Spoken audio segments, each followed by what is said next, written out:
Cái tiết của con đâu ơi, em mới tầng luôn cả, luôn mà sẵn thế nào đấy. Wow. Phục về là không phân béo vậy á. Sang quan xong mình theo nữa ạ. Oh, what is that? My God. True reason why every yard in America has grass. Before we start this video, let me go ahead and say that this was strictly made for entertainment purposes only. Nothing is factual, it's 100% our opinion. Matter of fact, let's go ahead and say that I'm an actress and I'm practicing my movie lines. Hopefully that's good enough. Now let's get into it. You guys know how every house, obviously, whether you live in the city or a farm or in a neighborhood or, I mean, anywhere, right? You have a front yard and a backyard. You just have grass, okay? Do you know where that grass came from or where it originated from and why we have grass? Because if you don't know where it came from, when I tell you this, your mind is gonna be blown and you're gonna be like, no way that's real, Katie. I'm telling you it's real. Look it up. Let me tell you. Okay. So, back in the day, like way back in the day, nobody used to have grass in their front or backyard, right? Grass was a sign of, what's the word I'm looking for? Like money, like you were wealthy, you were well off. If you had grass in their front and backyard, that was a way to signify to your neighbors, I'm wealthier than you are. Kind of like how back in the day, the lighter your skin was, the more money you were considered to have, right? Because the wealthy people didn't go outside, right? Anyways, so apparently in like the amount of space that you have in your front yard and in your backyard is enough. If you were to grow crops on it, it is enough land and enough room to fully sustain and feed a house and a family of 4 to 5 people. If you were to just grow on your front yard and your backyard in the city, you wouldn't even need a farm, just your city lot, right? They make them big enough so that you, back in the day, could support your family based on your land that you owned, okay? Then some wealthy person along the way decided, I don't need to grow crops in my yard because I'm so wealthy I can afford to buy food from the grocery store. Fucking people, I can't. Anyways, so they stopped laying seeds and dirt and like planting in their yard, and they laid sod down and planted grass. Like, I don't need to grow food here. I can buy my food. That's how wealthy I am, right? And then somewhere along the way, it just changed and everybody got grass, right? Because everybody wants to feel as wealthy as your neighbors. If everybody on your street has grass and you're the only one growing food, you don't want to like stand out as the poor one around, right? Back in the day anyway. So everybody planted grass and now everybody has grass. And now in some cities, it's against the frickin' city ordinance to even grow a garden up to a certain size when really that's what your yard was for originally, was for you to feed you and your family. Tell me that's not the craziest thing you ever heard. I think it's nuts. I think it's so crazy. Like, how do we not know this? Why are they not teaching us this, right? I don't know. Just nuts. I had to share that with you guys. If you guys have anything to add to this video, if you have any other, like, did you know facts about America, I would love to hear them because I think this stuff is so interesting. Like, the real reason behind why we do things and where that came from, right? That is just like crazy interesting to me. So if you guys have any other stories of your own or anything you would like to add to this video, please comment it down below in the comment section. I love to read your guys' comments. I'll catch you guys in the next one. Bye. From this side of the world, we plant grass. We did what was necessary to get in this secret giant door entry. We were right. We've been looking for this cave for about half a year now. We finally think we found it. It's a 150-foot drop. This is dude, that was like the funnest rappel I've ever done. I know, dude. There's like a huge river over here. Oh my gosh. Off rope. Huge passage. Dang. There's a fat catfish down in this water. No. I don't know where it went. You can kind of see it from over here. Really? Yeah. Dude, that's some clear water. But that way, all you kind of see is swimming away. It's got a frame now. Dude, I'll go down there. Yeah, dude, I'm about to go down there and get some water. If I fall in, well, oh well. Oh, dude, there he is. That is massive, man.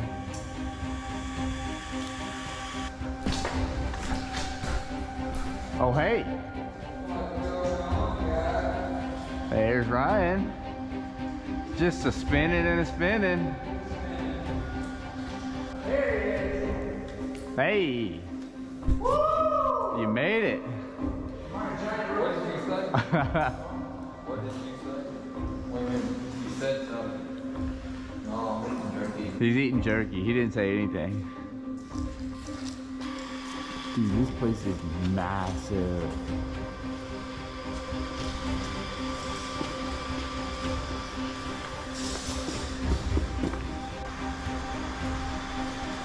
Dude, there's so many fish down there.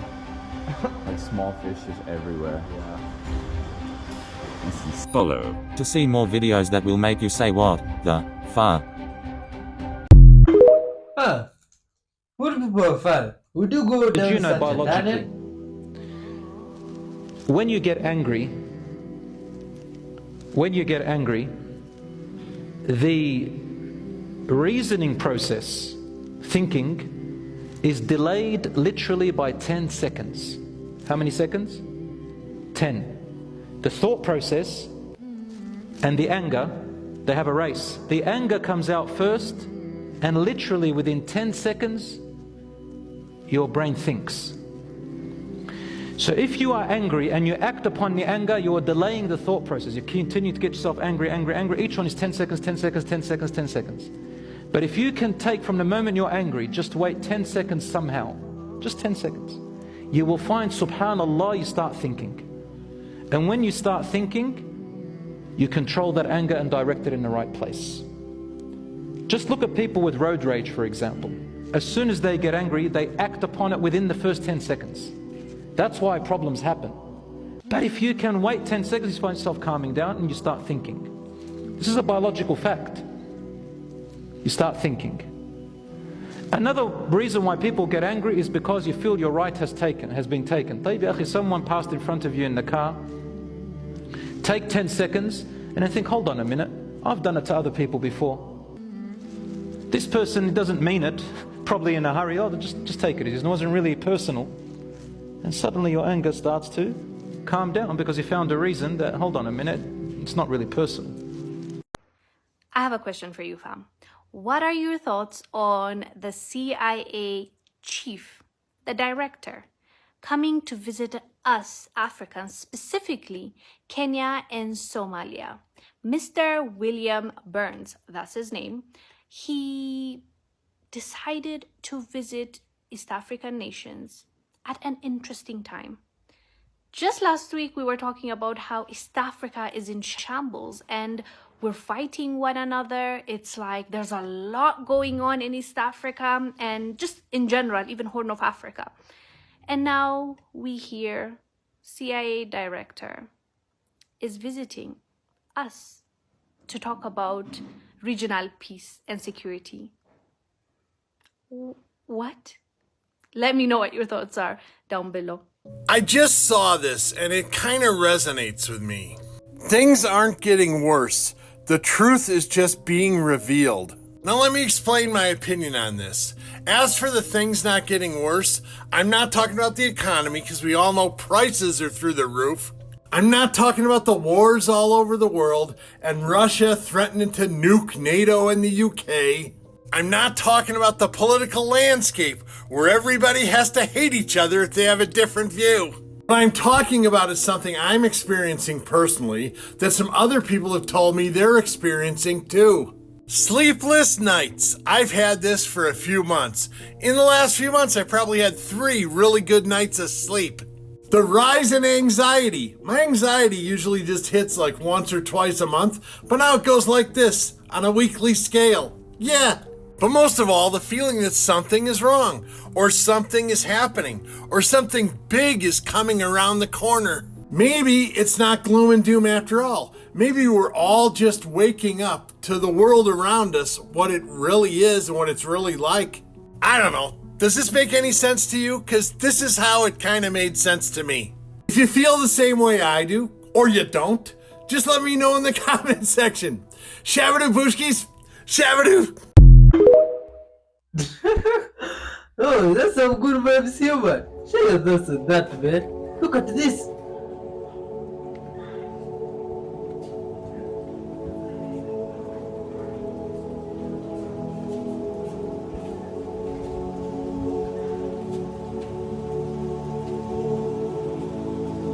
The S4 facility is an area just off the Papoose lake bed, dry lake bed. It consists of 9 hangars. The hangars have sloped doors on them with a sand texture coating, and the bus drove me down to S4. The first disc I saw was the 3rd time I was up there. Upon seeing it, it struck me that, well, this explains all the UFO sightings. The one I worked on was kind of sleek looking, and I gave it the name the Sport model. There was one that looked like a Jello mold. There was one that looked like a top hat. There was a disc that was turned up on its side, and it had a large projectile hole with the metal bent outwards on it. I can only surmise they were testing it to see if a projectile could penetrate it. I only witnessed one test flight up close. That I was just inside the hangar. The craft lifted off the ground, virtually noiseless other than a small corona discharge on the bottom of the craft, indicating the presence of high voltage. Yuck! A moon! Yuck! Is it the moon? Hey, moon! Oh, see, that guy is ordering.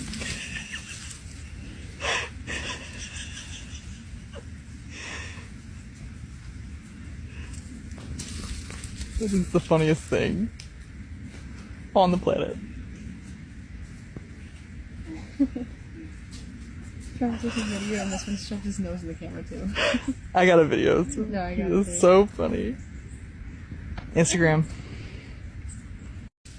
The cat is just loving it.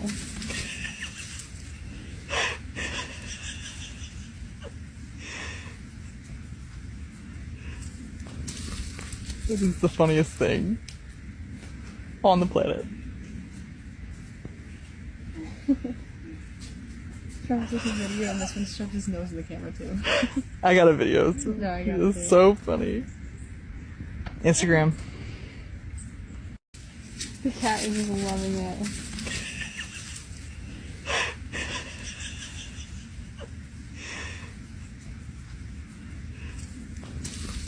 This is the funniest thing on the planet.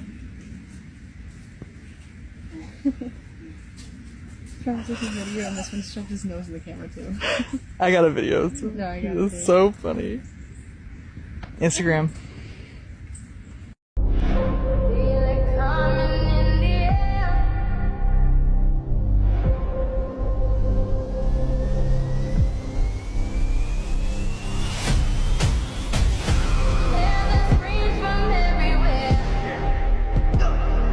Does anyone want to tell me how in 1927 Universal Studios came up with this picture of the world when the first picture of the world wasn't available until the 60s? Through none other than who? NASA, right? Almost 40 years later, how did Universal Studios know this is what the world looked like, y'all? Especially from space when we haven't been to space yet at that point. Does anyone know? Or does anyone want to guess? I'll tell you. The reason lying about the shape of the earth and making it into a ball is simple.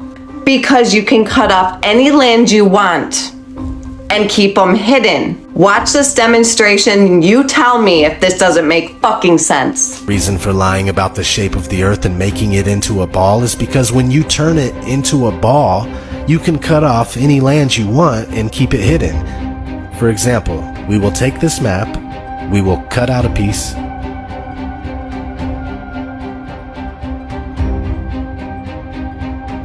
and we will take this flat piece and wrap it around a ball.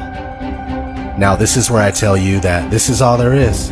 You can only go to destinations that are on the globe because you now believe that's all there is. But we still have all the land that I cut off earlier. It's seriously that easy, and when you consider it, it really is a plausible reason to lie. Such a plausible reason to lie. I'm assuming most of you know about Antarctica, but if you don't, drop it in the comments if you want me to make a video. It's called the American Dream because you have to be a fucking sleep to believe it. Oh, good. Everybody is given exactly what that's they need creepy. to evolve. There are many different races. Each race has their own uniqueness about them based on their particular belief systems. And my understanding is that everything is a belief system. As far as the Andromedan culture, children go to school, or the Andromedans, they go through a birth process just like we do, those that are physical. They go to school for anywhere from 120 to 150 years. They're taught all of the major sciences and arts. There would be equivalent to PhDs or doctorates or masters, whatever you want to call it, in all of the arts. It is at that point, once they're done with all of that education, that they choose what it is that they wish to do or to evolve. And they can change their mind anytime they want. The whole purpose is the evolution of the soul and life. They're given whatever it is that they need to do that. I'm not aware of crime or whatever, or anything along those lines. Their whole focus is on education and not distraction. If it's something that is not educational, from what I've observed, it's just simply something they're not interested in. They just have it within them to constantly evolve on an educational as well as a spiritual level. And whatever they need is there for them to use. I'm not aware of them having to pay anything for it. No. It's just, to my knowledge, it doesn't exist. Now, is art and music important to them too? Yes, all of it is. But those things are very different than what we perceive.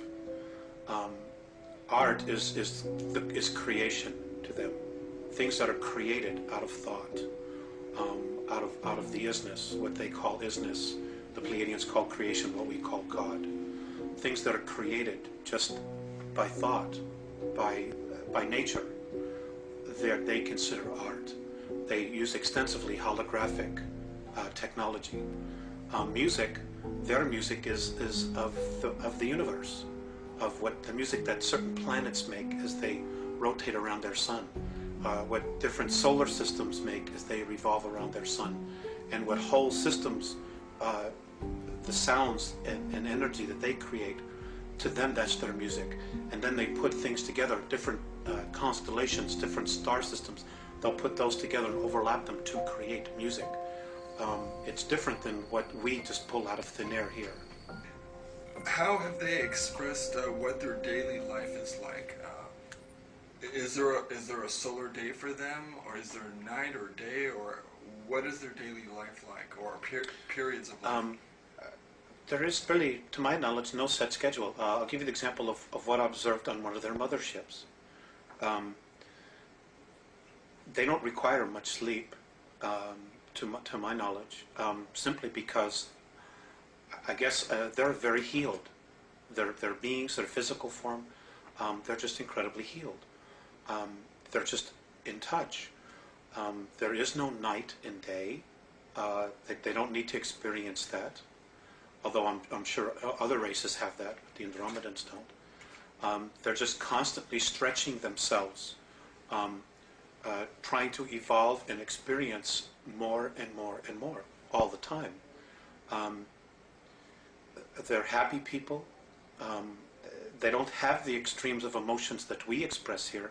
In fact, I've been told that virtually few races in the entire galaxy express the realm of emotions that we experience here. They're just always in a very wonderful space. They're not a civilization that really judges. They do accept things the way they are, with the exception of when those things threaten their particular lifestyle or what they're about, their essence, and others, what other races might experience or perceive as a threat. Now, Alex, you said they're evolving spiritually. What do they want to evolve towards? What spiritual goals do they have? I guess to be just the best that they are, to be completely at one with all that there is at all times. You know, there are 11 creational densities, and my understanding is that within each of the different densities, you change your physical form.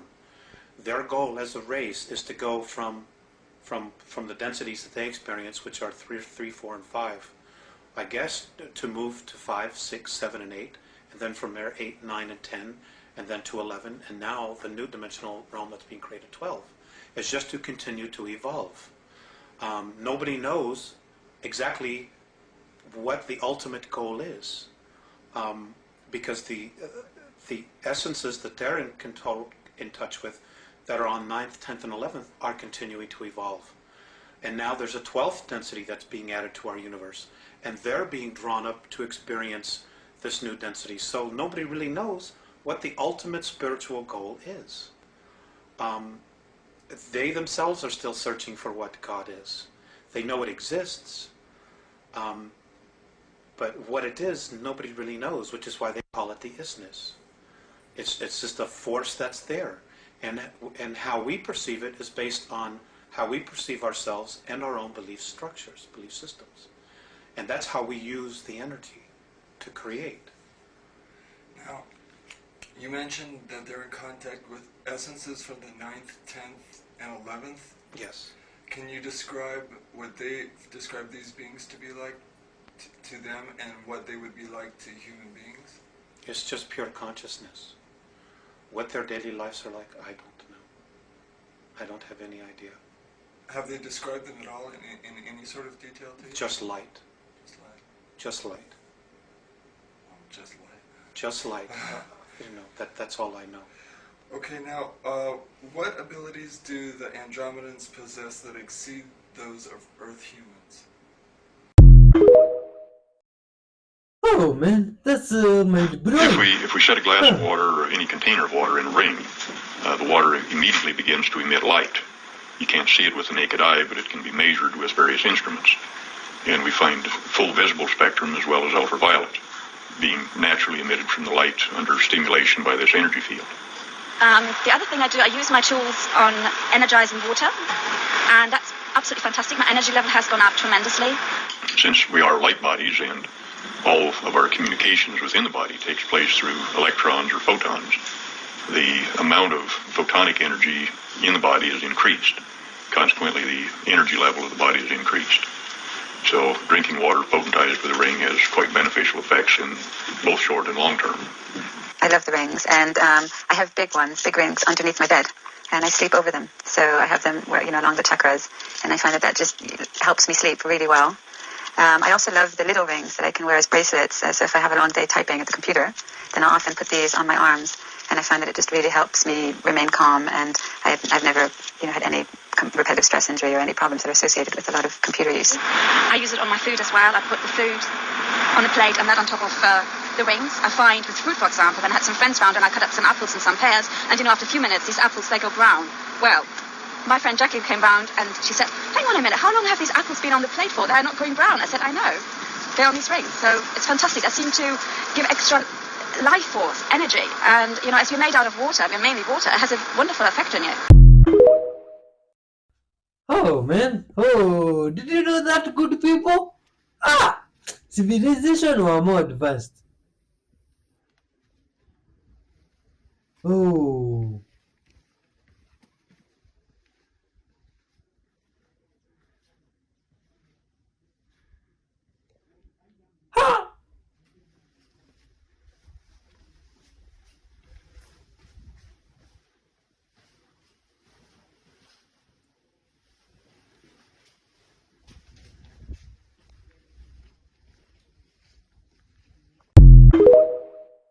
Oh, good people of Earth. Thanks for watching up to this far, man. Much love and respect to yourself. You see now that video that has passed and such type of videos really make me to have a lot of questions in my mind. You see, like now I'm wondering, those things, do you mean they were made by people that used stone tools, you see? Or those people with primitive technology and used chisels and such type of tools? I'd like to know. Please leave some comment on that, man. Leave some comment on all those videos that has passed. Hit the like button, spread good vibes from wherever you are, and leave some comment, man. Big up to yourself. Much love. Let's keep watching. Did a guy on TikTok who is in space just discover a whole new landmass? Let's get into it. This is Spaceman EDU, and he is currently on, I guess, the space station, right? And he said that someone said the Earth was flat, so he wanted to prove that it was flat.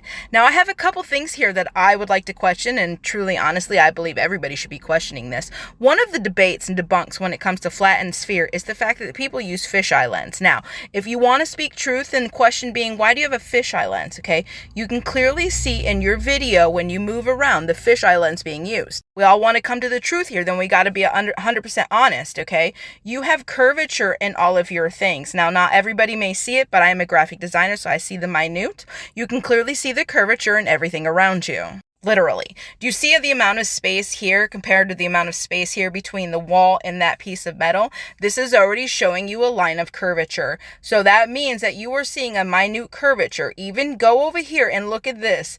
If you don't have the eyes to see, if you haven't been looking, you're not going to see it. But there is a slight curvature to the things in the video. So yes, explain this then. Let's talk about the land mass here, okay? So we can clearly see that this is the Earth, right? And we all understand how a sphere works, so we can clearly see the size of it. So why in the world is there a land mass that covers so much curvature in this panel right here? Do you see it? Like, really, guys, do you not see how big this land mass is? Okay, y'all gonna sit there and tell me what, this is just a perception of it? Look, look, see the curve there? Do you see the curve there? So do you not see this land mass covering a quarter of this? Okay, so please, Spaceman, please EDU me right now. What is this land mass? Again, very large land mass. Again, curvature of the metal. Clear curvature of the metal, which you can distinctly see by the top space being bigger gapped and the smaller space right here having a smaller gap, okay? So there's curvature and a huge landmass. Again, dude, what's this landmass? Now is not the time to be deceitful in your ways. Large ass land mass, okay, and curvature in your metal which does not curve. So, if you're going to speak the truth, then you've got to remove the fisheye lens. You do not come onto this platform and fool people this way. When you do, you meet people like me. Okay? Hi. What is this landmass? If someone is up there, if you are clearly up there, if you are clearly a real person, then you will tell me what this landmass is. Please tell me what landmass is like the quarter the size of the Earth, because again, clearly you can see the curvature, the top and the bottom of the Earth. You can clearly see that this landmass is huge. So I would really like to know, if you really are a real person, then what in the landmass is this landmass? Please let me know. Educate us, EDU. So, Spaceman, are you really being honest here? Really? Oh, please, people should be honest with one another, man. It's crazy how much of history is literally just people addicted to painkillers. This is the poppy plant. This is where opium comes from. Opium is crazy. It's been described as God's own medicine by the founder of Johns Hopkins. In Sumeria, they believed that Isis gave the sun god Ra this. It's a blessing to mankind. In India, they believed that Buddha, when he cut off his eyelids so that he wouldn't sleep anymore, when the eyelids hit the ground, it created this as a gift to humanity. But there's an issue, right? Opium is highly, highly addictive. It almost collapsed the freaking Chinese economy. There were wars. You need to read about the Chinese opium wars. Crazy. But so many civilizations was addicted to the stuff. So as smart thinking humans, we were like, hey, we got to do something that's less addictive, but still has the pain killing abilities. Enter my friend Fred. Okay, he pulled a couple parts from the opium. He's like, how do we make this less addictive? And he essentially made morphine. He tested it on himself. By the time he was done testing, he was highly addicted and said, hey, publish these findings. Nobody use this. We didn't listen. Morphine went everywhere. There's this thing called laudanum, which is basically liquefied morphine, and people would just chug it, especially Victorian women. They love this stuff. Cough, cold, anything. Your baby's not sleeping? Give them some laudanum. But they started noticing like, hey, people are kind of addicted to this stuff. And so we came up with some good ideas. We're smart human beings. We were like, hey, you know what? Maybe people are just developing a taste for this. Maybe they really like taking it in. What if we inject it into our veins? And thus hypodermic needles were invented, and morphine was the first injection intravenously. By the 1900s, almost 1% of the entire US population was addicted to this stuff. So we were like, nah, we gotta fix this. We used morphine to fix opium addiction. What can we use to fix morphine addiction? So there was a scientist, Heinrich Dressel, from Bayer, right? Makes aspirin. And he was like, you know what? We've only been looking at natural solutions. What if we synthesize some? Enter heroin, okay? And he tested this on a couple of people who loved it.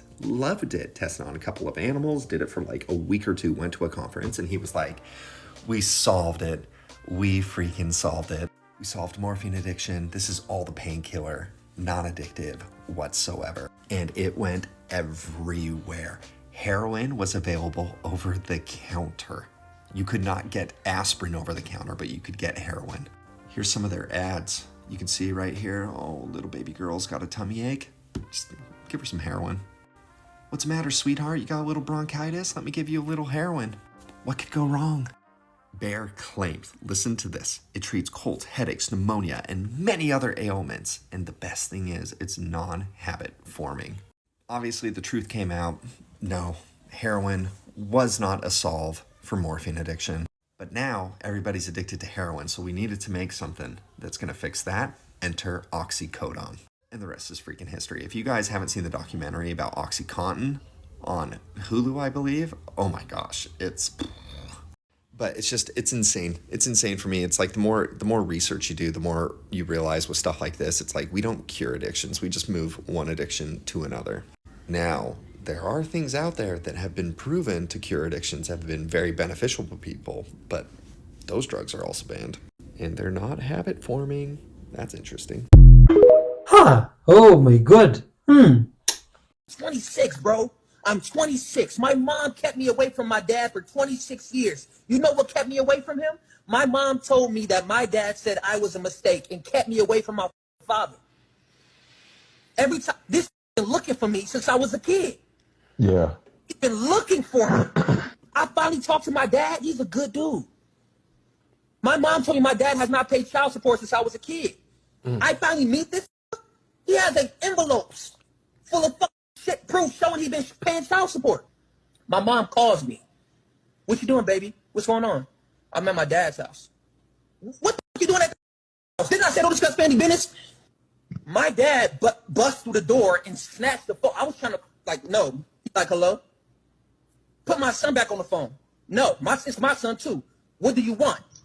Put my son back on the phone. And my dad loses it. Going in on my mom. And I'm listening to my mom.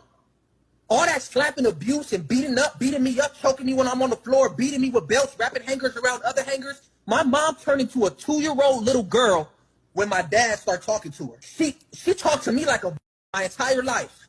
He's yelling on the phone, you mad because I left you. And I didn't want to be with you no more. And you kept my son away from me as a weapon. Whenever my mom would get pissed off by my dad or my sister's dad, she would say, we'll never see your son again if you disrespect. The sad truth of this is that this happens more often than people are willing to admit. These toxic single moms are destroying America. 100%. Much love to all humans, man. Please be kind. Okay. What is it? There are 30 cows in a field. 28 chickens. How many didn't?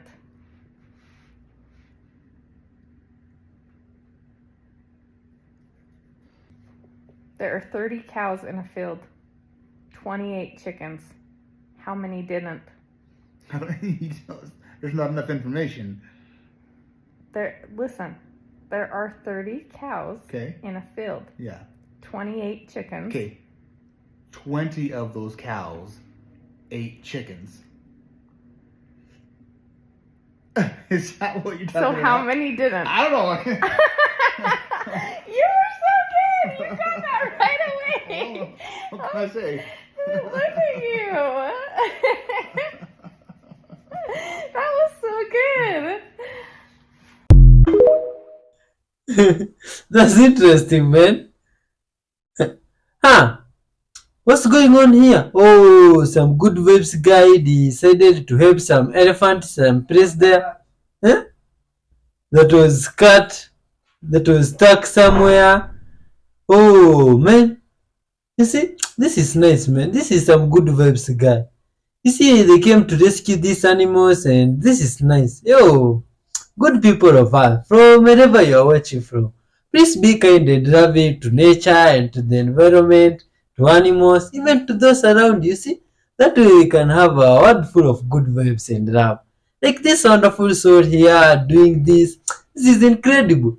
You see, because of the joy that this animal will get, the universe will reward him incredibly. You see, he's out there in the jungle or out there in the forest doing some good work. You see, with the, you see, this nature is witnessing. There's so many trees there witnessing this guy sending good vibes. You see, and they shall speak for him to nature. You see, and this guy will be rewarded incredibly.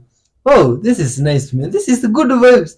How that animal felt is just nice and unexplainable. See how it's flapping his ears, and they usually do that when they are happy.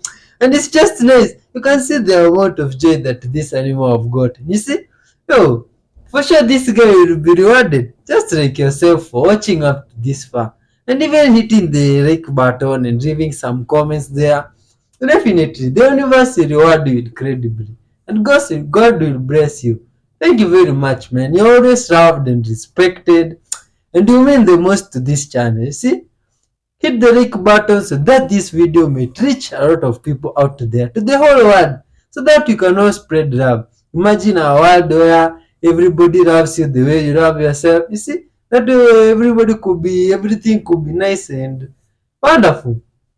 Good vibes, man. Much love and respect. Thanks for watching up to this far. Love and respect to yourself. Peace and love be with you up to next time. May you keep it tuned for some fire episode that will be coming soon your way. Goodbye, man. Love and respect. Toodles.